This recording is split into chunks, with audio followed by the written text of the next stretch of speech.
Tiga amalan ini kalau dikerjakan, insya Allah kita akan tenang menghadapi jatuh tempo. Bahkan bisa beres. Kalau mau ikutin, gak apa-apa. Yang pertama apa?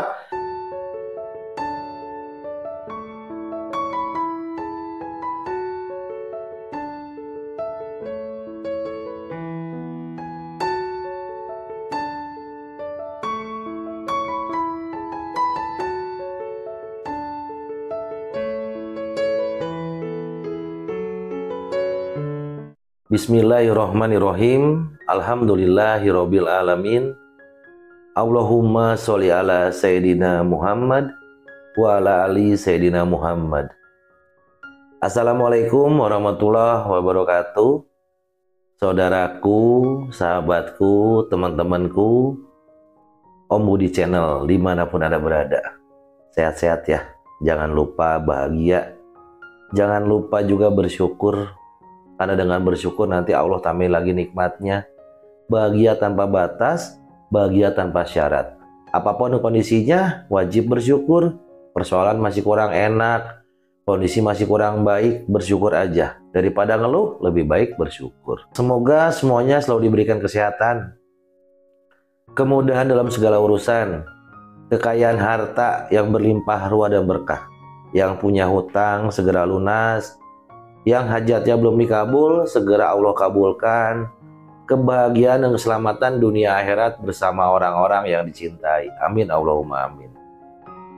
Mohon maaf yang belum subscribe, minta tolong subscribe dulu biar nanti kita tambah semangat buat videonya. Diklik tombol jempol ke atasnya, tulisan like, sama aktifkan loncengnya biar dapat notifikasi pemberitahuan kalau ada video terbaru dari kami. Follow Instagram, TikTok, sama Facebook ya buat seru-seruan. Teman-teman sambil nonton video ini boleh silahkan kalau masih banyak doa yang mau disampaikan, silahkan doanya ditulis di kolom komentar. Mungkin masih pengen punya uang banyak, hutang pengen lunas, pengen jodoh, apapun doanya, pengen umroh, haji, atau apapun deh, silahkan tulis di kolom komentar. Siapa tahu jutaan orang nonton video ini terus mengaminkan secara bersama-sama. Tiba-tiba Allah kabulkan. Kalau dikabul doanya mau atau mau banget. Kalau mau banget silakan tulis doa terbaiknya di kolom komentar. Yang mau ikut grup gratis silahkan. Yang mau ikut kelas online monggo. Kalau grup gratis fitur chatnya di grupnya ditutup. Linknya ada di deskripsi, masuk aja. Kalau kelas online nanti tatap muka dan grupnya dibuka, nanti kita bisa ngobrol. Ikut grup gratis silahkan, mau ikut kelas online juga monggo. Ya, teman-teman, di video kali ini saya mau ngobrol aja, cerita sedikit tentang pengalaman dan saya simpulkan lah. Ketika orang dulu saya berhutang, punya hutang, dan hutangnya itu sudah memasuki waktu bayar, atau kalau sekarang disebut mah jatuh tempo. Bayangin deh, biasanya orang-orang yang udah jatuh tempo yang wajib bayar hari itu juga, biasanya pagi-pagi itu bangun tuh ngelihat handphone tuh, ngelihat notifikasi dulu tuh. Sebelum dibuka ngelihat dulu, waduh hari ini jatuh tempo nih. Nggak lama kemudian biasanya telepon masuk biasanya, karena kan pagi-pagi biasanya handphone nyalain tuh. Biasanya telepon tuh yang menagih tuh masuk biasanya. Kalau nggak ada pesen SMS atau WhatsApp ya. Nah, kadang-kadang yang telepon itu bicaranya ya penagih loh, bicaranya tuh kadang-kadang ya mungkin flat gitu ya, nagih dengan ya suasananya dingin banget. Terus kadang-kadang juga penuh tekanan gitu, tekanan gimana nih harus bayar, pokoknya neken ke kita. Kita yang punya utang kadang-kadang di telepon seperti itu kan bukannya malah tenang, malah kok malah gini, jadi beban itu tambah banyak, dada mulai sesek lagi, kepala mulai pusing-pusing. Pernah nggak ngalamin kayak gitu? Napas mulai agak sesek-sesek dikit gitu kan? Sesek-sesek tuh karena kita napasnya menghela napas tuh nggak mudah, nggak gitu, berat banget napas gitu. Hati mulai gelisah-gelisah gitu. Ini untuk yang di saat ditagih atau yang belum ditagih gitu. Kadang seperti itu. Ini bukan cerita dongeng, ini dialamin. Teman-teman pernah ngalamin nggak? Ngalamin nggak kayak gini? Kalau saya pernah. Nah, seperti itu ya. Tapi tenang teman-teman. Rasa takut itu manusiawi. Kita kan manusia masih hidup. Kecuali kita sudah nggak hidup, nggak punya takut ya. Dalam artian, ya sudah aja itu pembalasan. Tapi ketika kita masih hidup, rasa takut itu manusiawi. Jadi teman-teman yang punya rasa takut sama seperti saya, sama dengan saya, jangan kecil hati. Karena ditagih hutang bukan tanda kita lemah gitu. Itu manusiawi. Takut itu bukan karena takut ditagih hutang, itu bukan karena kita lemah, manusiawi. Semua orang juga ditagih-tagih hutang, apalagi jatuh tempo itu rasa takut pasti muncul. Nah, nggak apa-apa kalau saya bilang gini deh, itu tandanya hati kita itu masih punya tanggung jawab, betul nggak? Kalau kita udah nggak punya tanggung jawab, masa bodoh. Dalam artian masa bodoh tuh udah biarin aja deh. Kita nggak tanggung jawab, kita biasa-biasa aja ya, kita biasa-biasa. Tapi kalau ketika kita, teman-teman semua masih ada rasa takut, wah tapi takutnya jangan berlebihan, karena kalau berlebihan itu malah menjadi bumerang buat kita, bisa menjadi kurang baik buat kita. Nah, gimana cara mengatasinya? Gimana cara aja biar keluar dari kondisi seperti ini? Teman-teman butuh sesuatu yang bisa membuat kita lebih nyaman, lebih enak gitu. Nah, kita pakai jalur yang jarang dipakai sama orang lain. Ya. Kita pakai jalur, pakai cara yang jarang sekali orang pakai. Apa jalurnya? Jalur langit dong. Tentunya jalur langit ya. Nah, saya di sini mau ngebahas 3 hal yang perlu kita sadari di saat kita lagi ada tekanan, ditagih gitu ya. Yang pertama apa? Yang pertama, rezeki itu datang bersama penderitaan. Kadang-kadang seperti itu. Rezeki akan masuk bersama penderitaan. Emang Om harus menderita dulu? Enggak juga. Cuman biasanya seperti itu gitu. Allah sering nahan rezeki bukan karena Allah benci sama kita. Garis bawain ya. Allah nahan rezeki kita itu bukan karena Allah benci sama kita, tapi Allah ingin mengembalikan kita untuk berserah diri kepada Allah. Itu sih intinya. Ya. Barang siapa bertakwa kepada Allah, maka Allah akan jadikan baginya jalan keluar dan memberinya rezeki dari arah tak disangka-sangka. Jadi Allah itu bukan benci kita. Nah, rezeki kita itu bukan benci kita, cuman biar kita kembali kepada Allah yang mungkin selama ini kita lupa. Kita harus berbaik sangka sama Allah ya. Yang pertama ya. Pertama tadi apa? Rezeki datang biasanya sama penderitaan. Yang kedua, ini ya digaris bawain aja ya, dicatat boleh ya. Ketakutan itu ujian kepercayaan. Jadi maksudnya gini, saat ada tagihan datang, Allah ingin melihat, Allah tuh pengen melihat, Allah pengen lihat nih, kita milih siapa? Kita milih mengandalkan manusia atau kita milih mengandalkan Allah? Nah, Allah ngasih pilihan nih, di saat kita ketakutan, itu ujian kepercayaan kita yang dikasih sama Allah. Kita milih siapa nih? Minta tolong ke manusia atau minta tolong ke Allah? Ya, minta tolong ke Allah itu dengan berserah diri, sambil berikhtiar tentunya. Berserah diri sambil berikhtiar. Nah, di titik itu, di titik kita lagi panik, lagi takut, khawatir, dan sebagainya, iman kita lagi diuji. Seperti itu kurang lebih. Iman kita lagi diuji. Yang belum subscribe dulu, tekan tombol like-nya, aktifkan loncengnya, follow Instagram, TikTok, dan Facebook. Jadi ketika kita diuji itu, kita pilih siapa nih? Mau ke Allah atau ke orang nih, ke manusia? Nah, di titik kita lagi, waduh bingung banget, khawatir, dan sebagainya. Itu tandanya iman kita lagi diuji. Yang ketiga, semakin kita dekat dengan Allah, semakin cepat jalan keluarnya. Biasanya seperti itu. Semakin kita dekat sama Allah, semakin cepat kita dikasih jalan keluar sama Allah. Orang yang terus jaga zikir, ingat kepada Allah, mungkin melakukan sholat malam, banyakin istighfar, nah, hatinya akan merasa apa? Tenang, walau jatuh tempo sudah dekat, sudah datang gitu.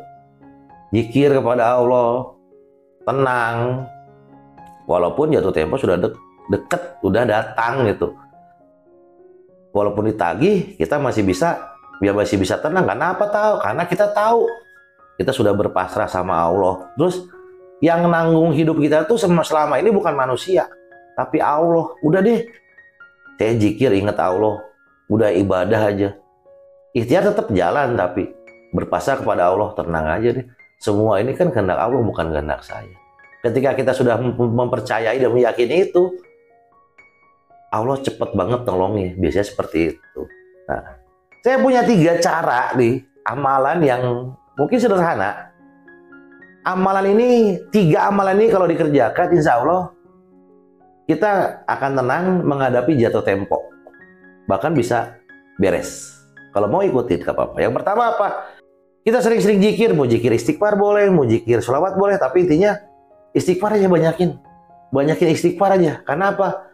Biar hijab-hijab ini dikikis, dihancurkan sama Allah. Penghalang rezekinya dihancurkan sama Allah. Jadi rezeki kita masuk. Ketika jatuh tempo, bukan hanya tenang, tapi dikasih rezeki sama Allah dari arah tak disangka-sangka dengan istighfar. Yang pertama, istighfar aja kencengin. Berapa banyak, Om? Ya sebanyak-banyaknya. Rasulullah itu manusia paling mulia di muka bumi ini. Tapi beliau masih istighfar. Kita Rasul bukan. Kiai kita bukan. Ustadz kita bukan. Hanya Om Budi, teman kalian semua yang punya cerita. Kenapa kita nggak istighfar? Ayo istighfar. Istighfar. Setelah istighfar apa? Yang kedua, banyakin baca sholawat. Kita baca sholawat 1 kali kepada Kanjeng Rasul, Allah baca sholawat kepada kita 10 kali. Diangkat derajat kita 10 kali. Dibukakan rezeki 10 kali. Diampuni dosanya 10 kali. Sama Allah, keren nggak? 1 kali baca sholawat. Kalau 1000 gimana? Kali aja. Tapi jangan dikali ya. Di atas sejadah boleh, sambil aktivitas boleh. Kalau dikali nanti hanyut ya. Ya nanti palit gitu ya. Nanti ke bawah arus. Jangan dikali. Sebanyak-banyaknya baca sholawat ya. Pokoknya dengan istighfar, yang pertama baca sholawat, hijab rezeki, penghalang rezeki dari dalam diri kita, itu nanti sama Allah dikikis, dihapuskan. Kadang-kadang ya hutang-hutang yang belum beres itu nanti dibantu sama Allah. Ya, pokoknya seperti itu. Yang ketiga apa? Yang ketiga, banyak-banyak doa ini, doa Nabi Yunus ya. La ilaha illa anta subhanaka inni kuntu minadz dzalimin. Beliau masuk dimakan ke dalam perut ikan tuh. Yang beliau lakukan bukan mencari jalan keluar, nggak cari lubang keluarnya gimana. Dan beliau nggak mikir apa-apa. Yang dicari apa? Allah. Mohon ampun kepada Allah.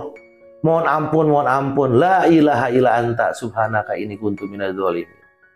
Dan Allah nanti jawab. Dan Allah jawab doa Nabi Yunus itu.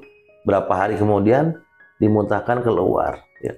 Karena mencarinya Allah, ya berarti Allah yang nolong. Kalau kita cari manusia itu ada terbatasnya. Cobain, pinjam aja sama teman, jatuh tempo, ada terbatasnya semua. Jangan kan teman, keluarga. Saya punya cerita sedikit ya teman-teman.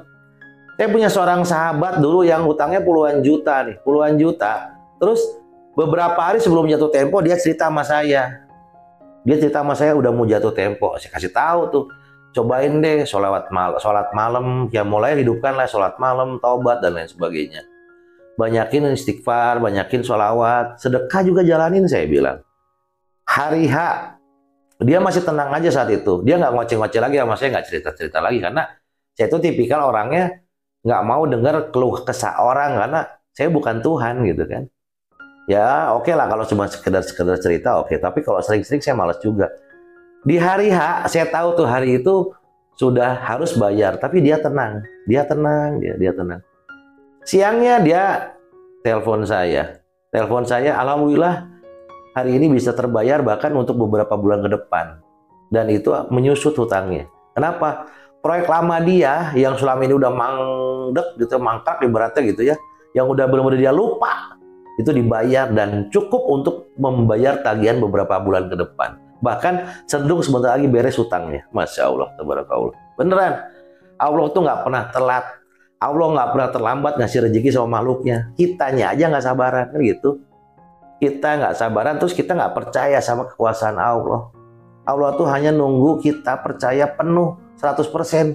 Jadi nggak ada pembagian yakin kita kepada Allah. Ya, sekarang yuk banyak-banyak bersyukur karena kita masih dikasih kesempatan sama Allah untuk memperbaiki diri, untuk lebih dekat lagi dengannya ya.